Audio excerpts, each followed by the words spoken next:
মুক্তি এবং চিকিৎসার দাবিতে নেমে অনেকবার আহত হয়েছি। আমার অনেকগুলো ছবি ভাইরাল হয়েছে তখন। আজকে তখন যদি জানতাম যে এই দুধ দিয়ে কালসাপ পালা হবে, তাহলে জীবনে হয়তো বিএনপির জন্য রাস্তায় নামতাম না।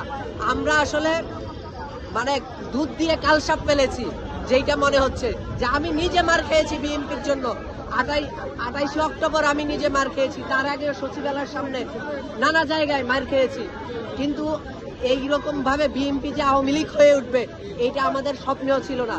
আমরা বিএনপিকে স্পষ্টভাবে বলতে চাই যে আপনারা এনসিপি কে রাজনৈতিকভাবে মোকাবেলা করেন, নাসিরউদ্দিন পাটোয়ারিকে রাজনৈতিকভাবে মোকাবেলা করেন, আসিফ মাহমুদকে এবং সার্জিসকে, হাসনাতকে আপনারা, আপনাদের যদি শক্তি সামর্থ্য থাকে তাইলে আপনারা রাজনৈতিকভাবে মোকাবেলা করেন।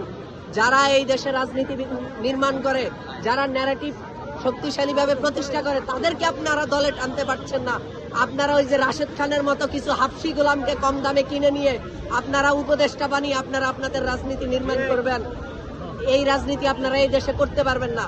এই রাশেদ খানরা উপদেষ্টা হওয়ার পরে আপনাদেরকে বুদ্ধি দিচ্ছে যে নাসির পাটোয়ারিকে হামলা করেন, না সার্জিস হাসনাতকে হামলা করেন। এইভাবে আসলে ভাই রাজনীতি হয় না, এটা আওয়ামী লীগ না। আপনাদের সেই শক্তি সামর্থ্য নাই আওয়ামী লীগ হয়ে ওঠার। আওয়ামী লীগ এখানে আওয়ামী লীগ হয়ে উঠেছে 15 বছর লেগেছে। আপনারা 15 মাসের আগেই আওয়ামী লীগ হয়ে ওঠার চেষ্টা করছেন। তারেক রহমানকে বলতে চাই যে আপনার জন্য, আপনার মায়ের জন্য বহুবার আন্দোলন করে রাস্তায় নেমে আমি নিজেও মার খেয়েছি। আমি নিজেও বিএনপি পরিবারের সন্তান। আমার বাবা এখনো বিএনপিকে ভোট দেয়, আমার ভাই বিএনপিকে ভোট দেয়।